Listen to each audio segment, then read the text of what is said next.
He divorced her while she was giving birth to his triplets, Danielle Carter screamed through contractions. The doctor shouted orders, blood pressure dropping, heart rate erratic.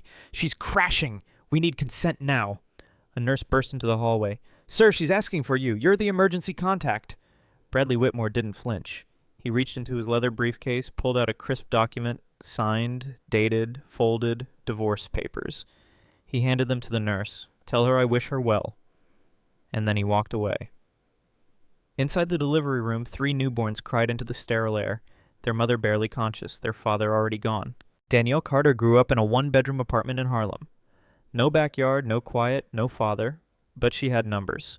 While other kids played, she solved puzzles on the back of grocery receipts. She called her old Dell laptop the friend that never lies.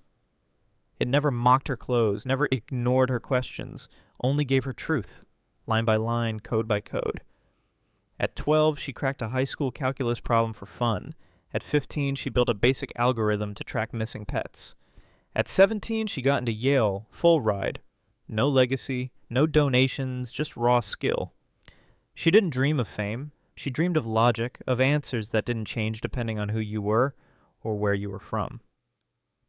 At Yale, Danielle met Bradley Whitmore. He wore tailored jackets, drove upstate on weekends, and never worried about bills. Son of the Whitmore banking dynasty, legacy student, future hedge fund heir. They sat next to each other in an advanced math seminar. She solved problems faster. He smiled wider. He wasn't brilliant, but he was charming, confident, the kind of man who shook hands without looking down. Danielle came from Harlem. He came from a brownstone in the Upper East Side. She wanted clarity. He wanted power. He said she was refreshing. She said he was a hurricane wrapped in manners. They didn't belong in the same world. But for a moment, they made each other forget that. The first time Bradley brought Danielle home, silence filled the dining room. Crystal glasses, white linen, eyes that scanned her clothes before her name. His mother didn't ask where she studied. She asked, "What part of Harlem, exactly?" That night, Danielle heard the whisper behind closed doors. "She's brilliant, yes, but brilliance doesn't buy class. Harlem doesn't marry Manhattan." Bradley laughed it off. "Don't take them seriously," he said. But she did. She saw the way his family paused before saying her name, the way they said ambitious like it was a warning. She had earned her place at Yale. They'd inherited theirs. Danielle understood one thing. She wasn't just marrying a man. She was marrying a world that didn't want her in it. The doctor smiled faintly. Triplets. Danielle looked at the screen. 3 tiny flickers beating in sync.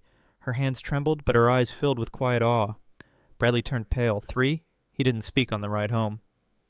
That night, his parents arrived unannounced. "This isn't sustainable, Savoy," his mother said. "You have a future to protect," his father added. "End it quietly. No one has to know." Danielle sat in silence. Not one of them asked how she felt. Not one touched her hand. Bradley stared at the floor. "Maybe we're not ready." She was. Maybe for the first time in her life, she was sure of something. 3 lives were growing inside her, and no one was going to erase them. She went into labor 6 weeks early. No warning. No hand to hold. The hospital lights buzzed overhead. Machines beeped. Nurses moved fast. Danielle lay alone, shivering in a paper gown. 3 cries pierced the room. No flowers, no cameras, no father. She held them one by one. Malik, Naomi, Elijah. So small their fists barely covered her thumb. Outside, snow began to fall. Visitors came and went. Her side of the room stayed empty. The nurse brought her release papers. She nodded, packed slowly. No car waited out front. No one opened a door. She wrapped each baby in a hospital blanket, tucked them against her chest, and stepped out into the cold. The doorman didn't meet her eyes. "Mr. Whitmore said you no longer live here." Danielle stood at the building entrance, 3 newborns bundled against her chest. She didn't argue. She didn't cry. She turned, walked. The snow fell harder. Buses hissed past. Taxis ignored her. Her boots were soaked through. Her coat couldn't close. 1 baby whimpered, then 2. She tightened her grip, step by step, block by block, no plan, no money, no one to call. People stared, but didn't stop. At a corner bench she sat, feet numb, arms burning, and whispered, "We're gonna be okay, somehow." That night, Harlem didn't feel like home. It felt like the whole world had turned its back. But she was still standing, and so were they. Danielle found the public library by accident. Warm air, wooden shelves, silence. She asked the branch manager one question. Can I clean floors if you let me read during breaks? He stared, then nodded. By day, she emptied trash bins, wiped windows, scrubbed bathrooms. By night, she read coding manuals under desk lamps, baby formula in one pocket, borrowed library card in the other. She never told anyone what she was building in her notebook. Functions, loops, logic trees, all handwritten between diaper changes and midnight feedings. She never asked for praise. She only asked for time. One night, the head librarian paused beside her.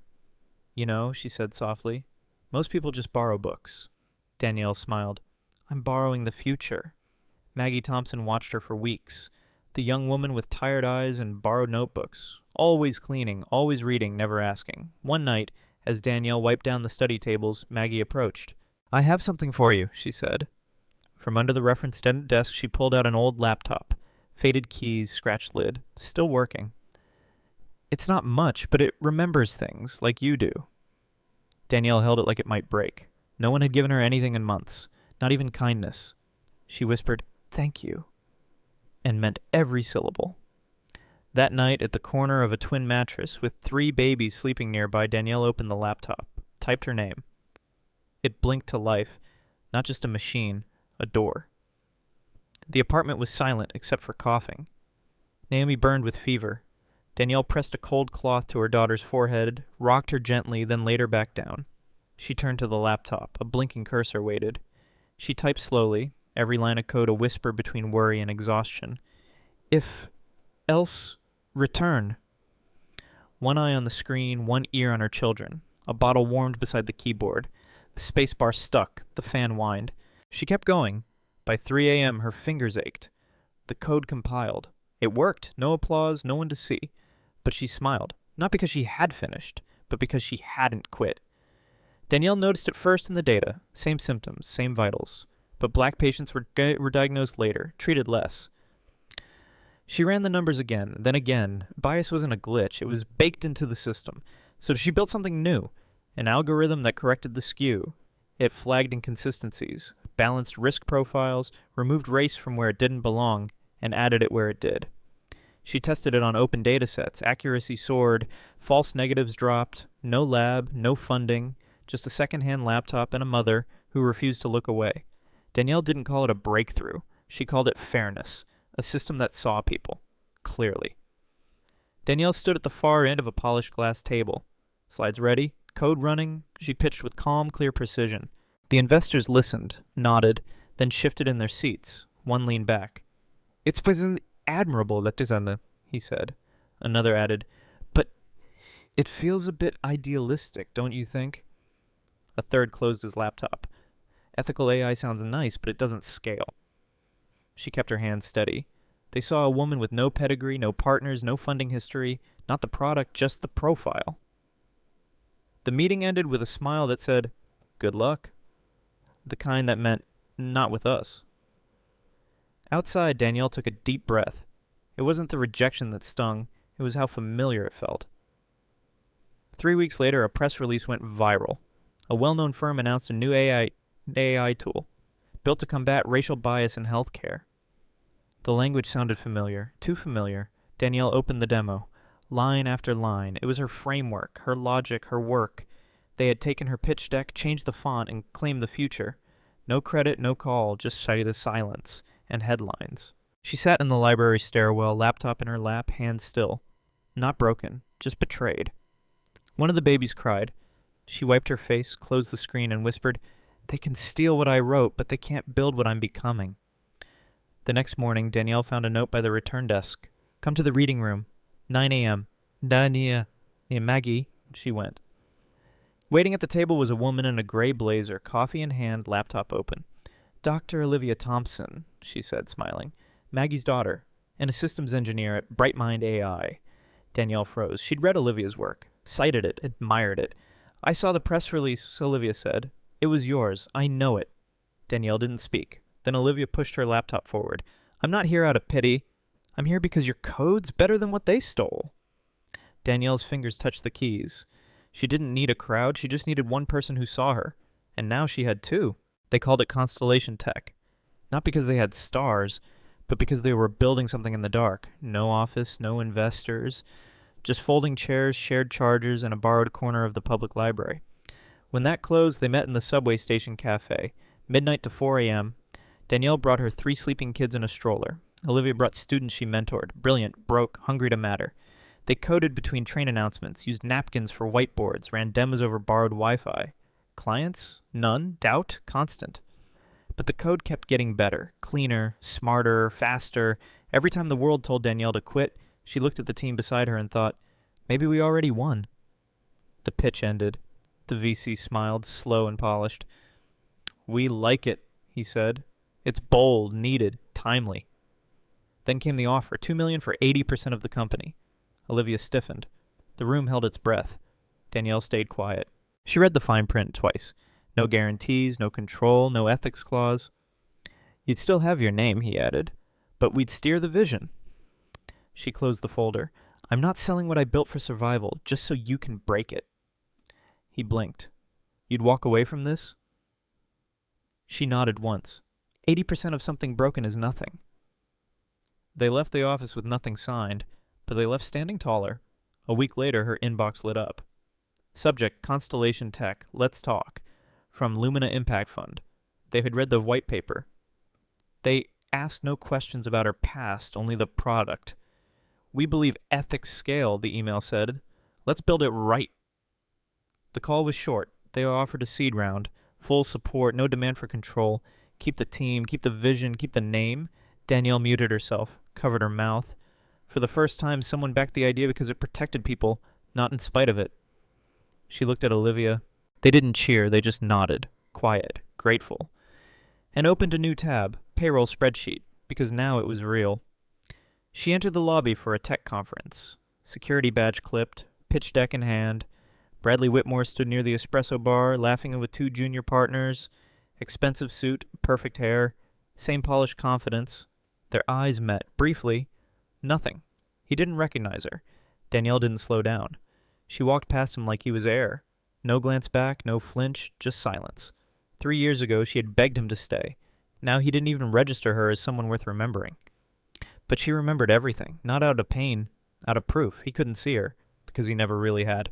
The countdown echoed across Times Square. 5, 4, 3. Danielle Carter stood at the center of the NASDAQ balcony, surrounded by her team. A blazer pressed, hands calm, eyes steady. Her name lit up the digital ticker. Constellation Tech, listed. Applause broke out, cameras flashed. But she didn't look at the crowd. She looked down at the street, same corner she once walked barefoot in the snow, same city that never noticed her, now blinking her name across every screen. A bell rang. The market opened. So did a new chapter. She whispered to herself, You did it. And you did it without folding. After the bell, a second stage was set. The moderator smiled. We have a surprise. Malik stepped out first. Sharp suit, data scientist at 21. Then Naomi, calm, clear voice, head of a youth policy lab. Then Elijah, law clerk, published at 17. 3 names, 3 minds, 3 lives once wrapped in hospital blankets carried through snow. Danielle stood to the side, watched in silence. They didn't introduce themselves as her children. They introduced themselves as founders of the Carter Initiative, a fund for underserved tech students. One camera zoomed in on Danielle's face. She didn't cry, she just nodded, once. Not pride, justice. Naomi stepped up to the mic. No script, just truth. We didn't grow up with trust funds. We didn't learn from Harvard. We learned from our mother. A pause. No sound from the crowd. Just phones recording, hands tightening. We learned that resilience matters more than pedigree. That values outlast status. That a folding chair, a laptop, and a reason can build an empire. Danielle looked down, eyes still. Not surprise, just recognition. Naomi's voice softened. She didn't raise us to chase power. She raised us to understand it, to use it differently. That clip hit 10 million views in 2 days, because truth, when spoken simply, spreads like fire. Bradley sat in his office, muted TV playing in the background. Market tickers, IPO highlights, another tech company going public. Then he heard it. We didn't learn from Harvard. We learned from our mother. He turned. The screen showed Naomi, then Malik, then Elijah. His eyes narrowed. He looked closer. Same eyes, same curve in the jaw, same voice he once called the noise. He did a reach for the remote, paused the frame, whispered, "Those are my kids." His hands trembled. He sank into his chair, chest tight, breath short. No one else in the room. He had walked away from Triplets, and now the world was listening to them, without him. He didn't cry loud. He cried like a man who knew he couldn't undo what he left behind. A letter arrived at Bradley's office. No return address. Just his name, typed clean. He opened it slowly. 3 signatures at the bottom. Malik, Naomi, Elijah. The words were short, precise, final. "You are our biological father. That is a fact. But facts do not make family. You were not there when we cried, when we failed, when we built. We don't owe you access to what you abandoned. To us, you are a stranger. Please respect that." He read it twice, then folded it back, hands shaking. Not angry, not surprised, just empty. Justice doesn't always shout. Sometimes it arrives in an envelope, and then ends with a period. Danielle didn't build a revenge fund. She built a classroom. No gates, no tuition, just laptops and chairs. Code like a mom opened in a repurposed library wing. The same place she once scrubbed floors. Her students were mothers. Some worked night shifts. Some brought toddlers to class, all of them hungry to learn. She taught them how to debug, how to write clean logic, how to build something no one could take away. There were no speeches, no press, just one sign on the door. Start where you are, build from there. Danielle didn't need the world to watch. She needed the next woman to rise. A young reporter sat across from her, camera rolling, mic live, final question. "Do you forgive him?" The room went quiet. Danielle didn't blink. She didn't look away. She smiled. Small, steady. "I don't carry that question anymore," she said. "I don't forgive to free him. I chose to free myself." The reporter paused, caught off guard. "But after all that, you don't hate him?" Danielle shook her head. "Hate takes space. I need that space to build." The interview ended, but that one clip lived on, not because it was loud, because it was true. Bradley stood on the sidewalk, hands in his coat pockets, frost on the windows, her name on the building. Carter Hall, home of Code Like a Mom. He had rehearsed what to say. 12 versions, none good. Inside, lights glowed warm. Laughter drifted out when the door opened for someone else. He stepped forward, then stopped. One hand hovered near the handle, then dropped. He looked through the glass, at nothing in particular, just long enough to know she was thriving. He turned. No one called after him. Some doors don't need to be slammed shut. They just never open again. Danielle pushed open the library door. Same creaky hinge, same soft hum of fluorescent lights. She walked past the shelves, fiction, biography, science, stopped at the back table. The one where it all began, a bouquet of fresh lilies rested in her hands. She laid them down gently, right where Maggie used to sit. No plaque, no speech, just a folded note.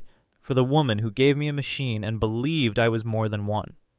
She sat for a moment, eyes closed, breathing steady, the chair across from her empty but full of memory. Danielle didn't need to say anything out loud. Gratitude has its own language. At a youth summit, Naomi stepped onto the stage. No company logo behind her, just a simple slide, redesigning justice. "I grew up around tech," she began, "but the greatest system I ever studied was my mother." The crowd leaned in. "She taught us how to build from nothing, but I want to build something else. Not in code, but in policy. Not for data, but for land, water, and people." Naomi announced she was leaving Constellation Tech, starting a nonprofit for climate justice in underserved neighborhoods. Legal clinics, green jobs, clean air. Reporters asked if her mom approved. "She doesn't want me to follow her," Naomi said. "She wants me to go farther." And she would. The room was quiet. One camera, one mic, no script. Danielle looked straight ahead, calm, steady. "You don't need power to make an impact," she said.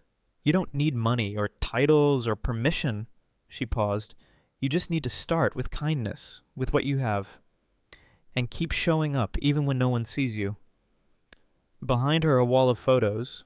Students from Code Like a Mom, mothers, daughters, teams. Faces that once doubted, now building futures. "I'm not special," Danielle continued. "I was just tired of waiting for someone else to fix it."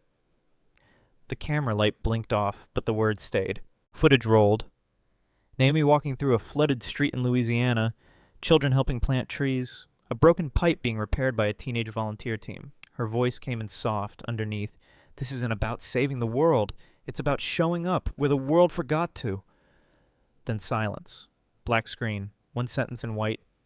And if you think this is where the story ends, a beat. You've clearly never heard of Naomi Carter.